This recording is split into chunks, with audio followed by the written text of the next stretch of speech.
Credit cards don't feel like debt. And that's exactly why they're so powerful. When you use a credit card, nothing immediately leaves your account.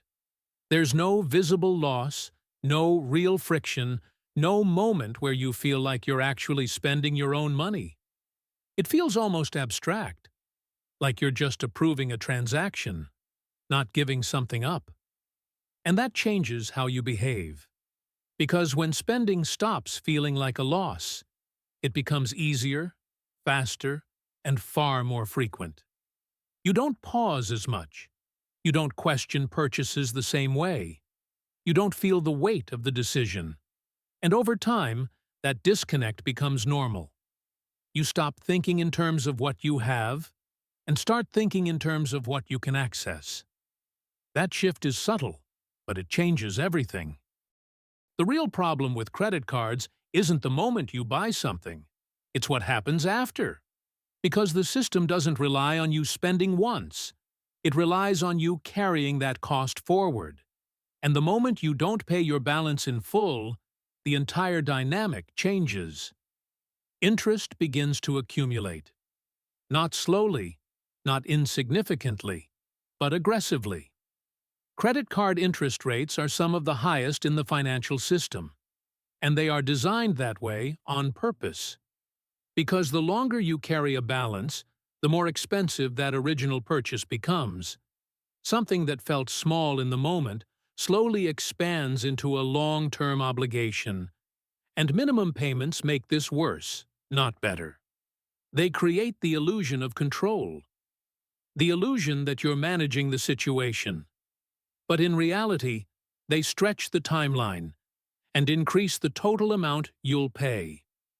You stay comfortable in the short term and pay for it in the long term. Credit card companies are not just offering convenience, they are running a system, and that system is built around one simple idea: keeping you inside it. They don't make the most money from people who pay everything off immediately. They make money from people who stay, people who carry balances, people who revolve debt, people who remain active in the system over time. That's why everything is designed to feel easy. Rewards programs, cashback, points, travel perks. They're not just benefits. They're behavioral tools. They make spending feel like a smart decision, like you're gaining something, even when the underlying structure is costing you far more than you realize. Most people don't wake up one day deeply in debt. It builds slowly, one decision at a time. A purchase that feels justified, a balance that feels manageable, a payment that seems small enough to ignore. And over time, those small decisions stack, until debt stops feeling temporary and starts feeling normal.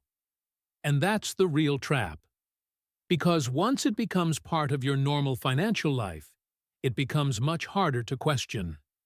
Your income is already partially committed. Your future money is already spoken for. And that reduces your flexibility. It limits your choices. And it quietly changes the way you live. The system doesn't need you to fail. It just needs you to stay. Because as long as you stay in it, you keep paying.